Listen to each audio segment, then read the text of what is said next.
These Windows shortcuts are gonna make your work easier. Number 1 is Window plus Tab.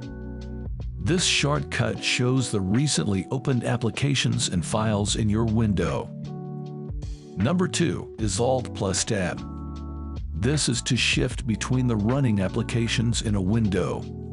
Tab selects a particular running file and it opens when Alt key is released. Number 3 is Window plus D. Suppose many applications are running in your computer at once. This shortcut will minimize all application and show the home screen. Number 4 is Windows plus Numbers. The applications pinned to your taskbar can be opened with this shortcut.